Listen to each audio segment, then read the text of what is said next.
There are many reasons why organizations today seek to migrate from one ETL platform to another.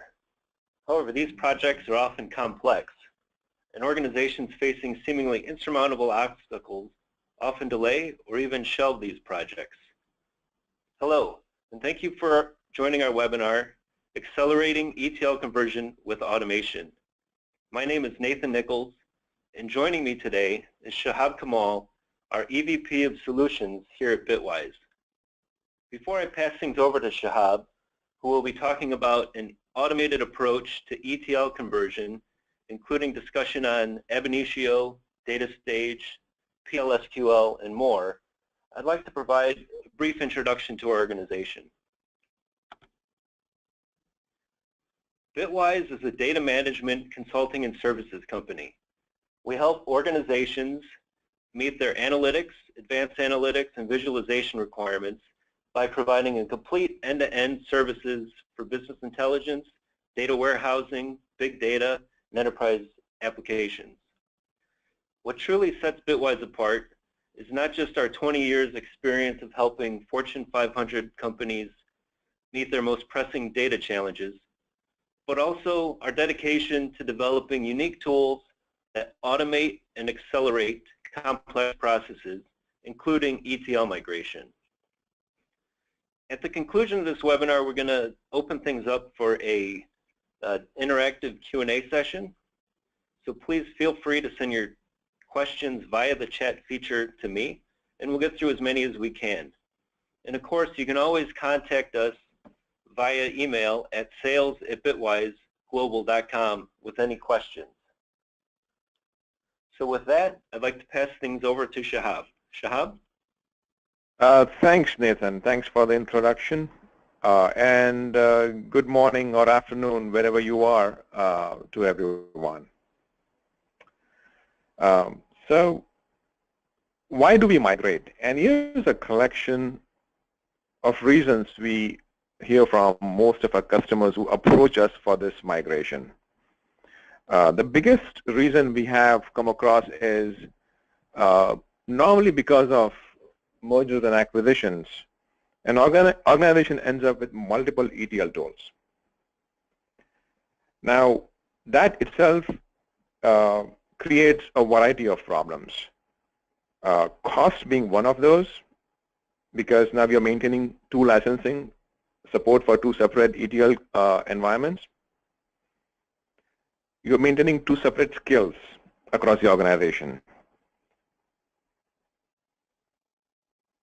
You are also having your ETLs spread across two separate products, and you can appreciate what kind of a headache that can be from a data lineage perspective.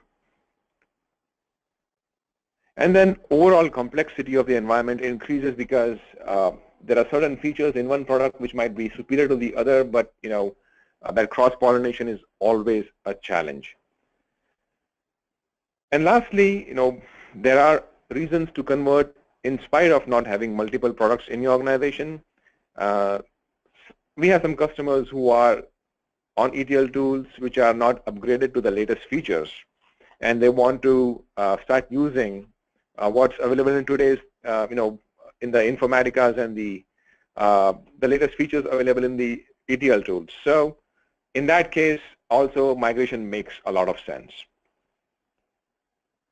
So as we'll see in the next slide, as we migrate from an ETL tool to another, there are tons of challenges. You are going from one ETL to another, so the time to market, the cost of conversion itself can be significant.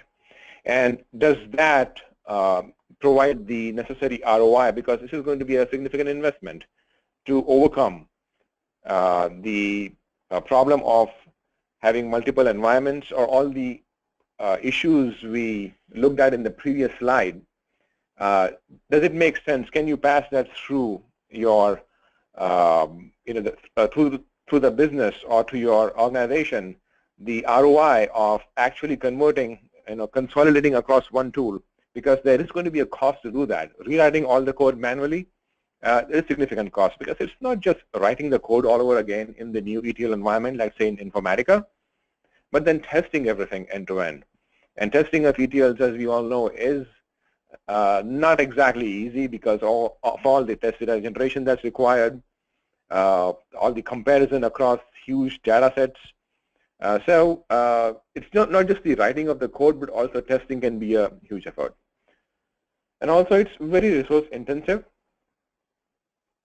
And the biggest issue is if you have two separate ETL tools and you're consolidating on one, that consolidation effort requires a team of people who understand both the environments, because you are going to be reading the source environment, understand the code in the source environment, and recreate everything in your target environment.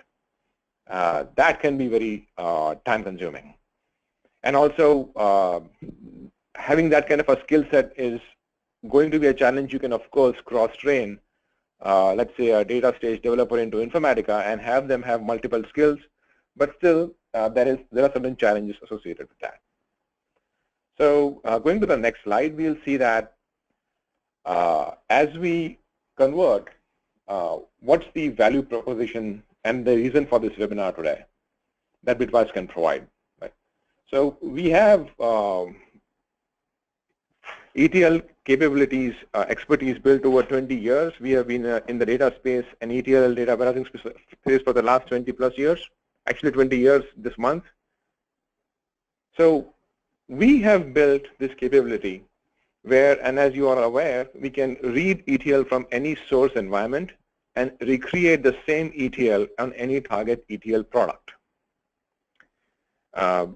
Given the amount of time we have in this webinar, I won't dig into too much details, but at a very high level, how did that come about? So we, in the last about 6 years ago, our COEs, a Center of Excellence, realizing that we have expertise across pretty much every single ETL product out there because we have projects and teams working on every single product out there, decided to take a holistic view of every ETL product. And what we found was there was more common in every single ETL product than differences.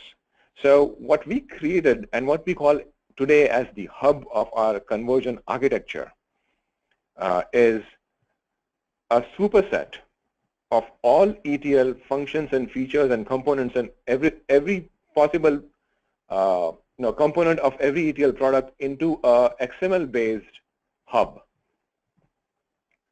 It has a XML tag for every ETL component across any ETL product. And then we realized that you can read the ETL code at the metadata level on any source ETL product. You can parse that through a parser and fit that into this XML hub, which is a superset of every ETL product. So it has features of every ETL product in there. And then you can write a target spoke that reads the ETL logic which was exported into the hub and create an XML which could be compatible to any target ETL product. So you can pretty much read the ETL from, let's say, data stage, which is an XML, bring that into the hub, which is a superset of all ETLs, and then create a spoke which can read this hub and create an XML that is compatible to Informatica and just import that into Informatica. And right there, the ETL conversion is done. Now, I'm oversimplifying. It is not done. You have to test. There are other activities required. And as you will see down the road, not everything in data stage or ab initio or anything will map directly into Informatica or vice versa. So there are workarounds required. And we claim about 70% of automation, which in itself is a pretty big advantage when you do this conversion. So as we see in the next slide, we have two environments that we want to marry. We want to take the ETL from the data warehouse on the left-hand side and somehow replace that existing ETL platform with the new ETL platform keeping everything around it, the ecosystem constant. And that itself, again, can pose some challenge. And that's where we, because of 6 years of experience doing this, we have come across many different pitfalls that we can encounter. Because say, for example, if you only focus on the ETL code, you are ignoring the whole ecosystem that sits around it. So in this case, we are looking at some analytics, reporting, some databases, data sources. We cannot ignore that. We cannot just focus on the ETL product if you're going, let's say, from data stage or ab initio to Informatica. We just cannot focus on the existing, the replacement of the ETL product. One example that comes to mind is every ETL product handles certain things in a different way. So let's say if you're converting from data stage to Informatica, and let's say if data stage writes a number with 2 decimal points. So if an aggregate number is 3000.25, and if you convert that code to Informatica, and let's just assume Informatica uses 4 decimal points. So 3000.2500, your field length might be different. The numbers are same, and in your comparison and testing, they might still look the same because the comparison will just compare the numeric value. Now you're feeding this file from your target ETL environment to a downstream system, which could be reporting, could be any other consuming system, an online system, or a Java-based system, which is expecting the number to come in as 3000.25, as it has always been coming from a source system. Now it encounters 3000.2500, and that target system might fail. So it's not just converting the code and getting the right kind of computation, doing the code conversion one-to-one, but there are so many small nuances that you have to be aware of to make this successful.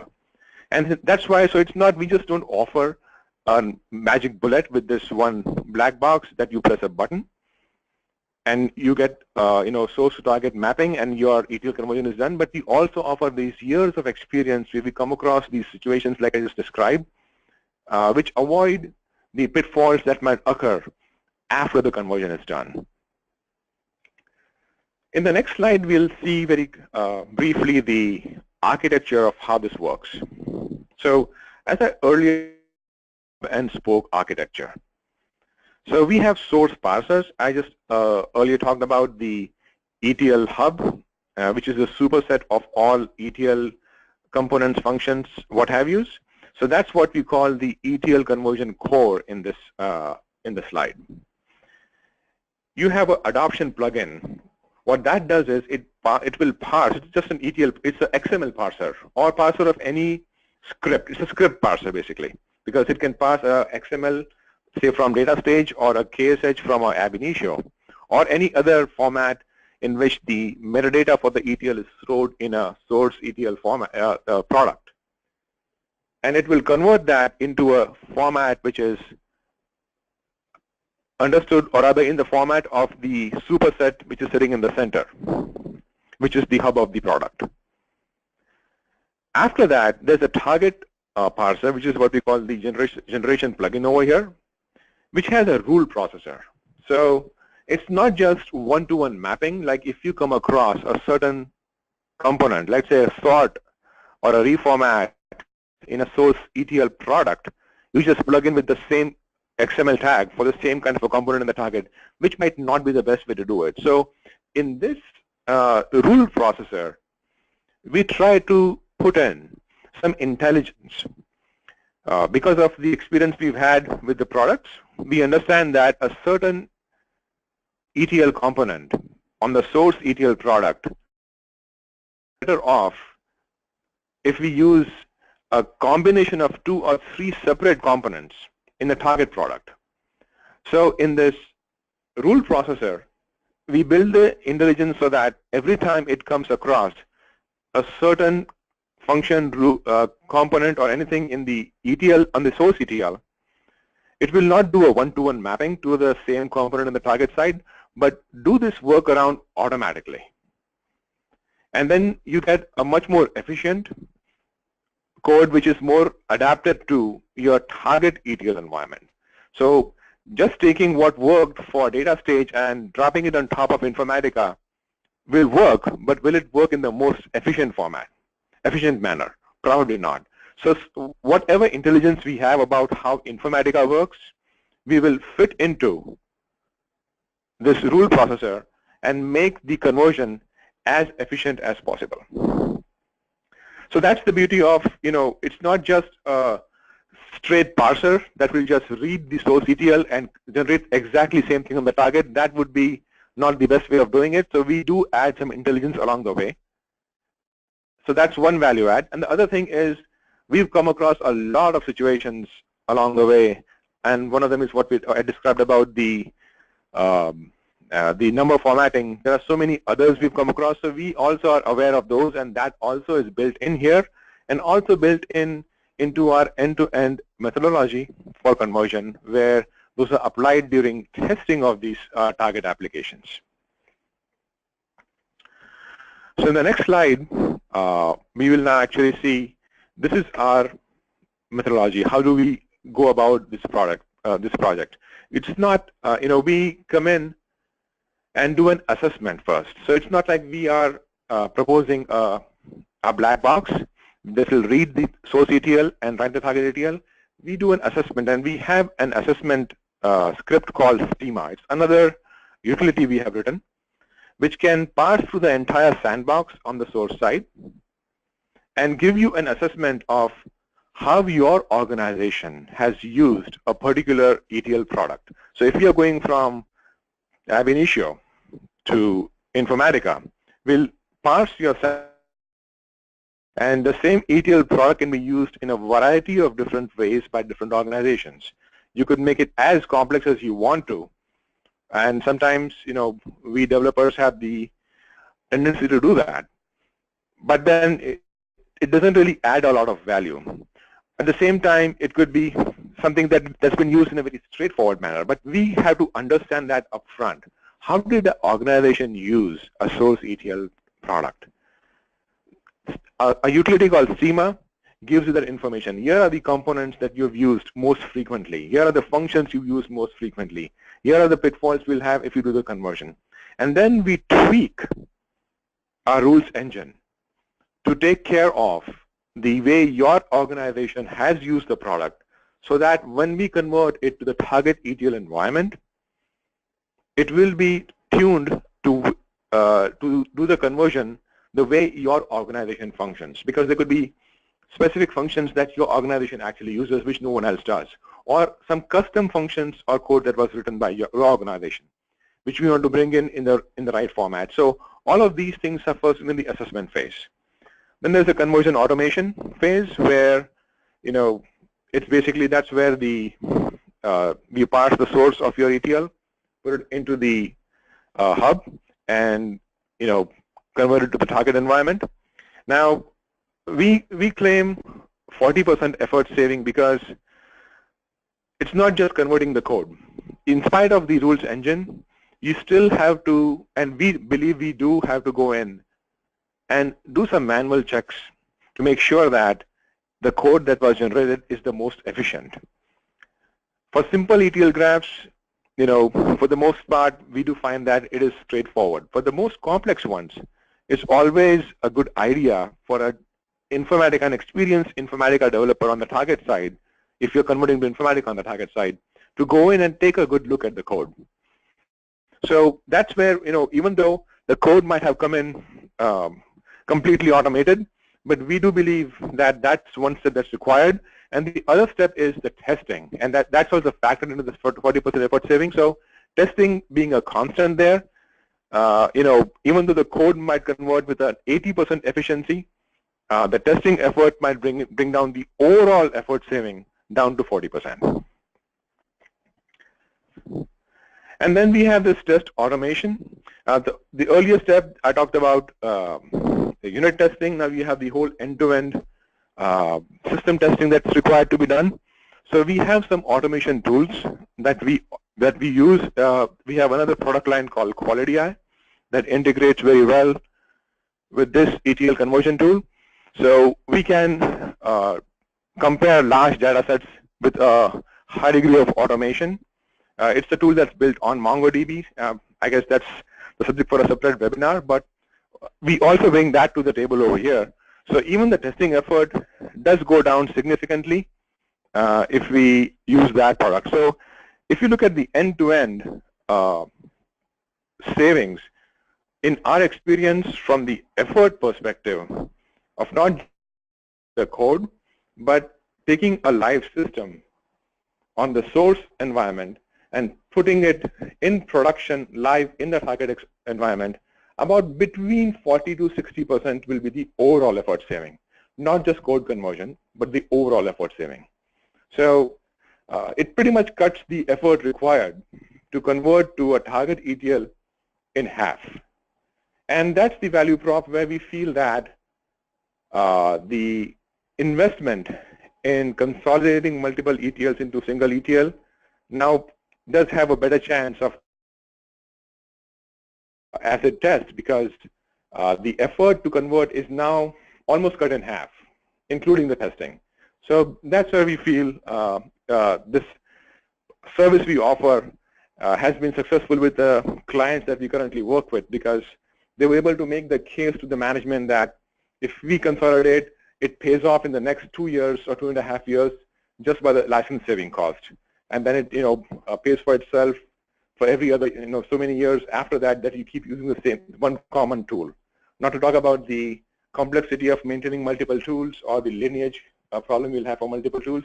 Just the effort itself pays off by the license savings the next couple of years. So let's jump into the next slide and look at the steps and features.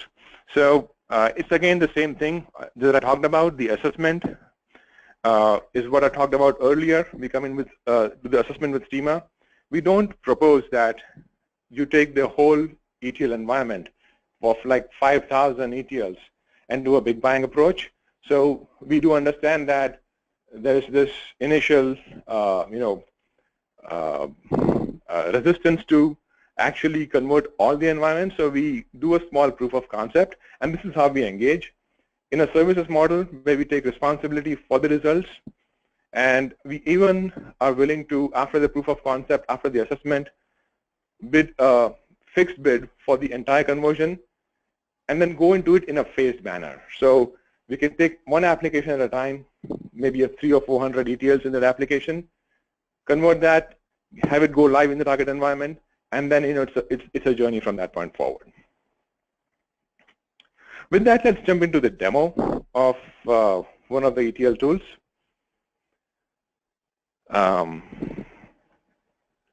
So what you are seeing over here is you have this ab initio graph, and now the reason we are clicking on every single component and function in here is we want to show you that there are these properties, there are these key values, there's all this code that you put in the SQL statements, all these things that are in the source ETL environment. If you were to do this all manually, it's not just about converting that, but also the chance of human error, of someone typing a key name wrong, some typos, or clicking on the wrong radio button, not realizing that, and all these come and trip you when you're testing everything. So the overall effort of doing this manually could be higher because there is a chance of human error. In this case, when you're doing it with automation, it's a parser. It's going to parse this code, read this, and just plug it into the target. The chances of someone having a typo on a key name, having a typo on any of those, is significantly reduced. In fact, almost eliminated. So that's another advantage of doing this in an automated fashion, because all the code that can be just fit into a target environment, you don't have a developer who, because of a variety of reasons, fatigue or whatever could be, clicking on the one wrong button was clicked in the target environment in Informatica, and then it all blows up in testing. And this is the view of our ETL conversion. This is the front end where you choose your source and target sandboxes. And then you choose the ETL that you need to convert. So as you see over there, the first one was selected. So that's on the source ab initio environment. We pick the ETL. And there it is doing the parsing that I described to you earlier. And then conversion in progress. And there it's done. But this is where all the rules engines were applied. The rules were applied in that rules engine. And you have a target ETL in Informatica. A target XML, which is compatible to Informatica, was created. And there you are now reading that target XML into Informatica. So there you go. You pick that exact ETL from the target environment where it was put by the tool. And Informatica will import that.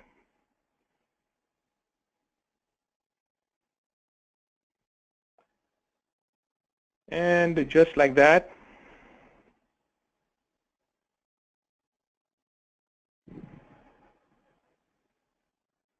the ETL appears in your target environment. So right there, Informatica has imported the ETL, and now you're sitting that code that was in ab initio now in the Informatica environment. So, and like I said, this is not everything. There are other steps required, but this is a significant reduction in the effort that will be required to do the conversion. Another problem this will solve is you don't need an expert in both the environments in source and target to actually do the conversion, because the code is just copied forward. So if you're converting ab initio to Informatica, you pretty much can get by with having a strong Informatica developer doing the conversion side, because the ab initio side is pretty much mostly handled by the tool. And as you can see, the different features that we just showed you on the source side on ab initio are like automatically appearing here in Informatica. Even the sort keys, the different little pieces of code, the sequels, the metadata, everything was automatically copied. And like I said, because it's automatically copied, the chances of manual error, human error is pretty much eliminated. Another question that I normally get is, what if you come across a situation where you have a certain feature in your source ETL which pretty much cannot be automatically mapped on the target side? How do we tackle that? So we create some placeholders on the target ETL environment. So if you have a certain custom function on the source ETL and you cannot automatically convert that into the target ETL environment, the parser will just put a placeholder over there. And not just that, at the end of conversion, you can go back into the ETL conversion tool and it will give you a report. This report tells you feature by feature, component by component, function by function, what was converted automatically. And there you see that report right now. And you see that this one partition by key was converted into a placeholder, and it is highlighted in red. So for any developer to actually go in, they don't need to just go through the entire code to find out what did and did not convert. This report clearly tells the developer who will be doing the final fine-tuning of the target code exactly what to look for, what to fix in the target code that has come in. So as far as the development effort is concerned on the target side, this again is a pretty big help, because you know exactly what you're coding on the target side in a manual fashion. So it's not just 70% of the code or 80% of the code was brought in automatically. The last 20% also is made a whole lot more easier for someone to come in and understand and take it to completion.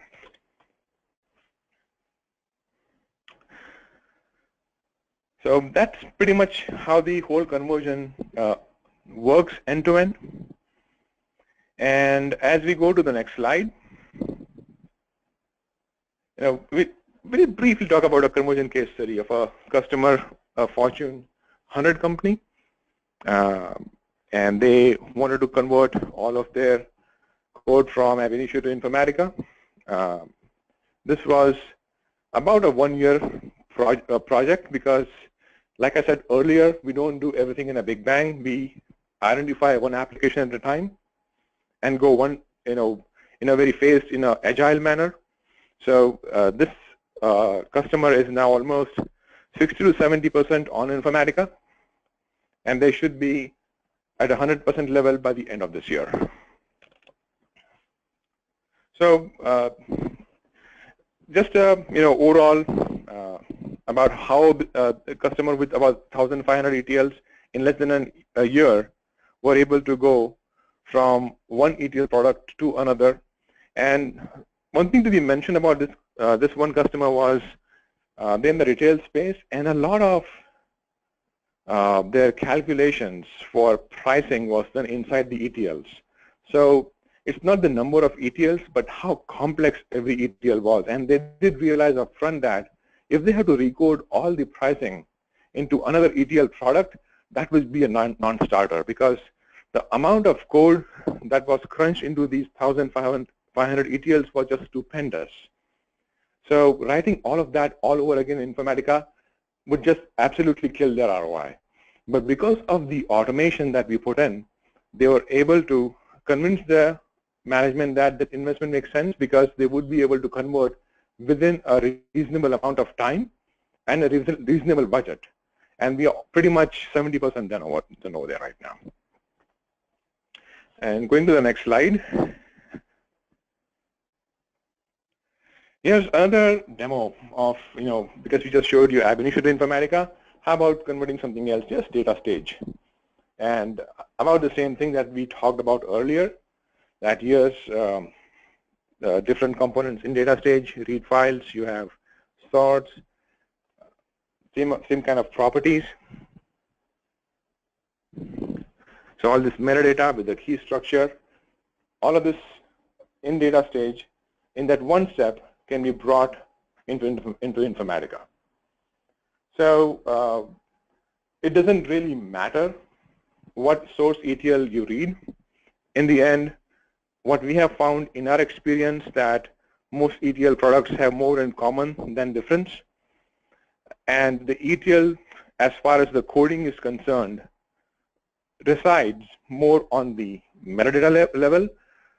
What they do once the ETL is converted on the computation side is what differentiates the ETL, but that is something we never have to touch, because if you're going from a co-op to the power center, the metadata for the business logic is what we are interested in, because as a developer, as a coder, we create only the metadata for the business logic that has to be executed, and that's all we're interested in. So that's why the conversion effort is only focusing on the metadata level. And again, we're looking at the same screen over here, which has drop downs for data stage. Now on the source side, you pick the data stage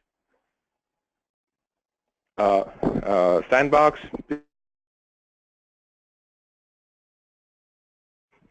It's converting right now.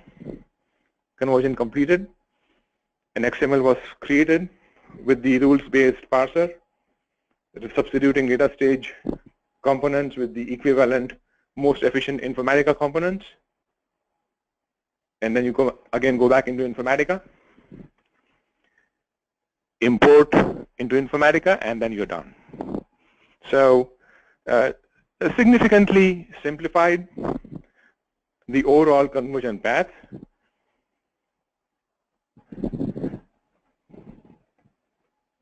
And as the demo here shows, that all the features that were on the source ETL, they've all been brought as is into Informatica.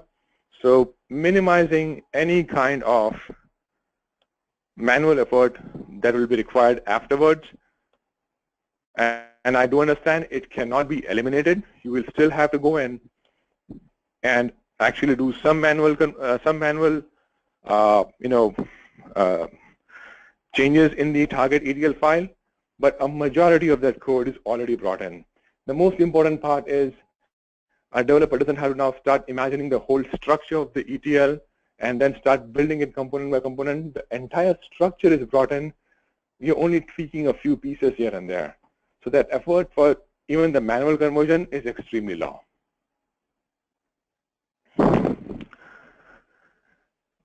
So that's, these are the two demos we were looking to show today. And as we go to the next slide, we just wanted to briefly touch up on PL SQL conversion.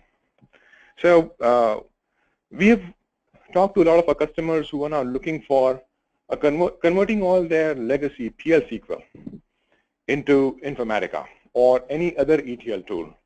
And these stored packages have been a big pain because it's very hard to maintain them. And as they touch more and more data components, it's not very easy to extract the metadata from the ETLs, from these stored packages, and have better data governance and lineage in the organization. So because of that, we are currently, and there will be a PL SQL focused webinar in the next month. And if you're interested, we'll invite you there. This is just a slide that I want to share today of what direction that is taking. So, code non-structured methodology, and I'm going to convert that into 4GL code, and that's the challenge. The next slide will show you our methodology of how we are doing it. So what we do is, in this case, a parser will not extract the XML. It's actually a PL SQL, but the parser that we have written can actually document and create a complete workflow document, a workflow for the ETL, for the PL SQL package. Once you have the workflow of the PL SQL package, we have a manual step in between, because like I said, we are going from a 3GL to a 4GL, not 4GL to 4GL like other ETLs. There's a manual step where the PL SQL code has been analyzed and a complete workflow has been created. That can be now created into a Excel spreadsheet with the way the flow works. And that Excel spreadsheet will be fed into the target ETL parser that I talked to you about earlier, which will give you the target ETL code. So this is just a precursor to the next webinar next month. This is where we are in this journey. PL SQL should be up and running in about a month's time from now. And with that, we'd like to wrap up. I think I'm almost heading up to the